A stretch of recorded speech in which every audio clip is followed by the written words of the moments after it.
E aí, meus queridos, beleza?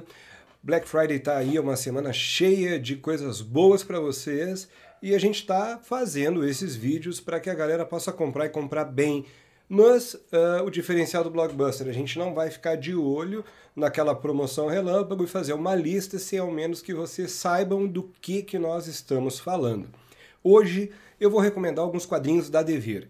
E assim como eu fiz um vídeo esses dias dizendo de tudo aquilo que eu podia falar, mas que todo mundo já falou, eu não vou tocar em algumas coisas. Por exemplo, é óbvio que se o material da Liga Extraordinária do Alan Moore tiver em promoção, vocês têm que comprar, se vocês não têm.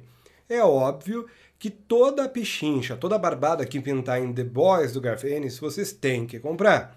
Assim como também é óbvio que toda a obra do Jonathan Hickman deve ser consumida com uma voracidade violenta.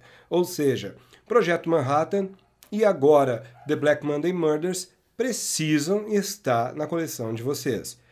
Tem vídeo sobre Projeto Manhattan no Blockbuster, sobre The Black Monday Murders, tem um vídeo falando inclusive se vale ou não vale a pena investir o dinheiro que é cobrado por Liga Extraordinária, e sim, vale. Então tudo isso, galera. Tem vídeo sobre Nemo, que é o spin-off de Liga, e agora eu vou fazer um apanhadão geral sobre 3 HQs que eu acho que vocês precisam ficar de olho e adquirir nessa Black Friday. Galera, como vocês podem ver, não é pouca coisa. Eu tenho aqui Mark Waid, Greg Rucka e James Tynion IV, que é um cara que eu gosto cada vez mais.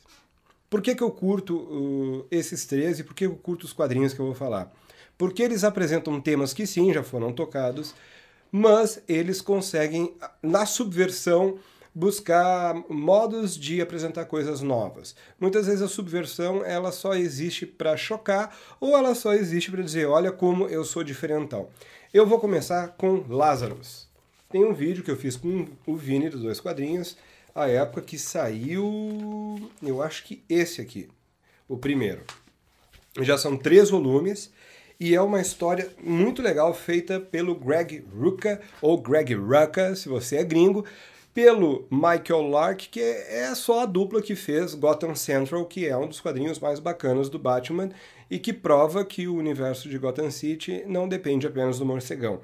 O que traz Lazarus? Lazarus pega aquele lance de distopia onde as fronteiras geográficas deixaram de existir e o dinheiro, não que o dinheiro não impere hoje, mas dessa vez o dinheiro manda mesmo. Então grandes famílias dominam o mundo e elas fazem o que bem entendem. Existem humanos elevados a, digamos assim, grandes senhores que possuem exércitos, que possuem uma espécie de corte, meio que feudos.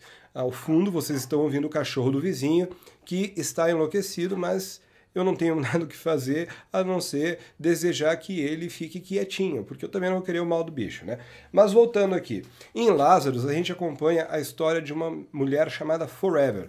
Ela, essa daqui, é a Lazarus da família Carlyle. O que é o Lazarus? O Lazarus, ou o Lázaro, no caso, ele é uma mistura de guerreiro, de campeão, de representante em duelos e ao mesmo tempo uma pessoa que é forjada para atuar dentro de uma parada militarística, assim.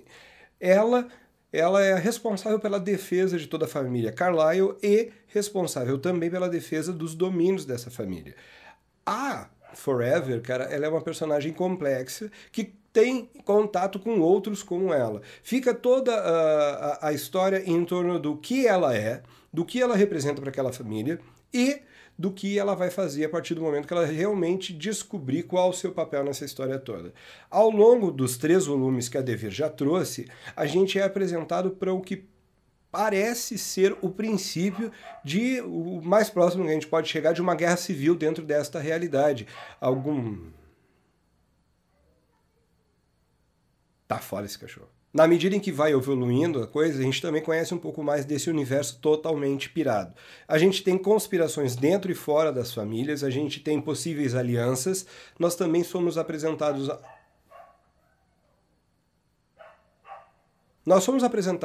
a um mundo que apresenta um conceito de sociedade totalmente alternativo, totalmente remodelado. As pessoas tendem a buscar a ascensão social de uma forma totalmente diversa daquela que nós temos hoje. O mundo também não é aquele mundo que a gente conhece e a questão dos recursos naturais está bem mais prejudicada. No terceiro volume existe um encontro chamado Conclave, que é para resolver uma situação específica que mostra de verdade todo o potencial deste quadrinho. É ficção científica, é distopia, é trama familiar, é a questão de máfia, porque nada mais são do que grandes máfias, essas famílias que se apresentam ali. Envolve o mundo inteiro, as famílias elas fazem as vezes dos países que dominam o atual cenário geopolítico. É uma dica essencial, comprem capinha molinha, paguem menos e se divirtam, porque Greg Rucka nunca é demais. Esse cara sabe o que ele faz. Tudo o que ele bota a mão, na minha modesta opinião, fica, no mínimo, bem legal. Bom, outro cara que sabe o que faz é esse sujeito chamado Mark Waid. Pelo menos quando ele tem liberdade criativa e ele está fazendo algo que ele realmente parece gostar.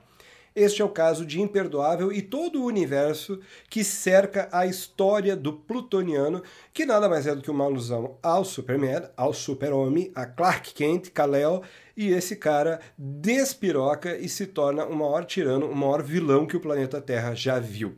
E a gente não está falando do Superman de Injustice ou do Ultraman da Terra 3, pode ser, sempre me confundo. A gente está falando de uma realidade complexa onde o plutoniano, além de ser extremamente poderoso, é extremamente rancoroso e extremamente inteligente.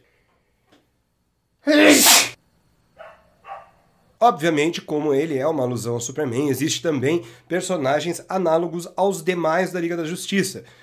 Se bem que aqui não é tão diretamente relacionado, eles até que tentam se esforçar um pouquinho para pegar e alterar o que poderia ser um ou outro, mas tu acaba reconhecendo ao longo da leitura quem ocupa o lugar de quem neste pequeno panteão. Cara, as coisas que o plutoniano faz, o nível de maldade que ele atinge, exige uma explicação, e essa explicação o Waid vai dando pouco a pouco. A gente sabe que algo aconteceu, que a confiança que ele tinha nessas pessoas, ela simplesmente deixou de existir. E a gente acompanha ao longo os porquês sendo jogados na cara do leitor, nos mostram, inclusive, que ele pode ser o ser mais poderoso e o maior tirano da Terra, no entanto, as outras pessoas estão longe de ser aquele exemplo de caráter e de retidão. Em Imperdoável, a gente vê o Waid sem amarras, embora ele tenha mostrado que consegue também brincar um pouco e ir até um pouco além nas Majors. O cara, Reino do Amanhã é uma das coisas mais incríveis que tu pode ler em se tratando de versões alternativas dos grandes heróis, das grandes lendas da DC. Aqui ele brinca um pouco mais. Além desses dois quadrinhos aqui, existem... Olha aí, Vini, eu vivo fazendo propaganda de graça pra ti, mas fazer o quê? Existe também Incorruptível, que é, digamos assim, um spin-off totalmente relacionado, e agora está pintando aí o volume 3, que eu estou bem feliz que está quase chegando na minha casa, e eu vou conseguir saber o que acontece quando essa galerinha que estava junto ao plutoniano resolve começar a agir e tentar desenvolver uma forma de combater este sujeito. Imperdoável, segunda dica para vocês irem atrás mesmo na Black Friday. E eu deixei por último, mas isso não quer dizer que seja pior, eu deixei isso aqui. A Floresta, de James Tynion IV, James Tynion IV, um cara que junto com Michael Dialinas traz para nós a história muito, muito pirada de A Floresta, onde toda uma escola é abduzida. Não é eu e meus amiguinhos e meus professores, é tudo, é inclusive o prédio da escola.